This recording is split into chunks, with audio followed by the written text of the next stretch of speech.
Telangana TET 2025 పరీక్ష రాస్తున్న వారు ఈ 30 ప్రశ్నలు చదువుకుని పరీక్షకు వెళ్ళండి, మీకే మంచిది. మోస్ట్ ఇంపార్టెంట్ రిపీటెడ్ ప్రశ్నలు ఇవే. తెలంగాణ టెట్ 2025 పరీక్షలను జూన్ 18వ తేదీ నుండి 30వ తేదీ వరకు నిర్వహిస్తున్న విషయం మీకు తెలిసిందే.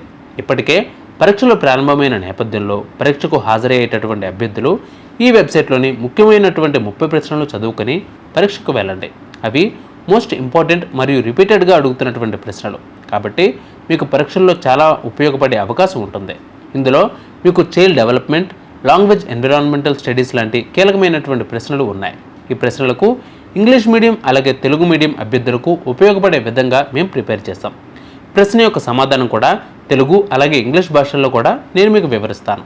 ఈ బిట్స్ మీకు పేపర్ 1 అలాగే పేపర్ 2తో రెండింటికి ఉపయోగపడతాయి. కావున ప్రతి ఒక్కరు కూడా ఈ వీడియోలోని ముఖ్యమైనటువంటి ప్రశ్నలు తెలుసుకోండి.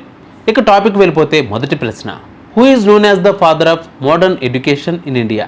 భారతదేశంలో ఆధునిక విద్యకు పితామహుడు ఎవరు అని పిలుస్తారు? సమాధానం లార్డ్ మెకౌలే.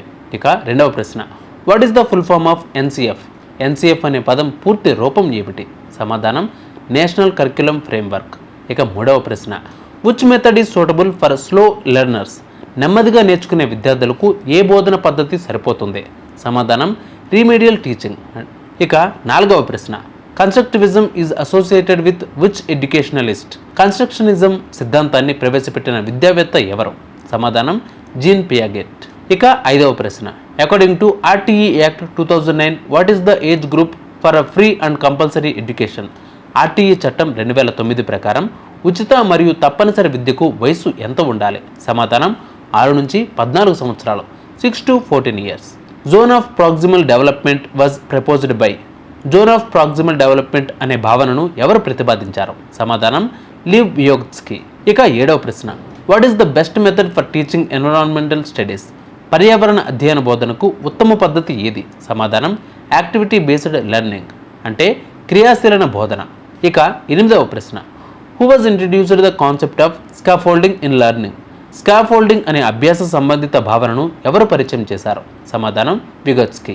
ఇక తొమ్మిదవ ప్రశ్న, what is the average IQ level of average child? ఒక సాధారణ విద్యార్థి యొక్క సగటు ఐక్యూ స్థాయి ఎంత? సమాధానం 90 నుంచి 110, అంటే 90 to 110. ఇక 10వ ప్రశ్న, who developed the theory of multiple intelligence? Multiple intelligence సిద్ధాంతాన్ని అభివృద్ధి చేసిన వారు ఎవరు? సమాధానం హోవర్డ్ గార్డెనర్. ఇక చివరిగా 11వ ప్రశ్న, what is the aim of diagnostic teaching?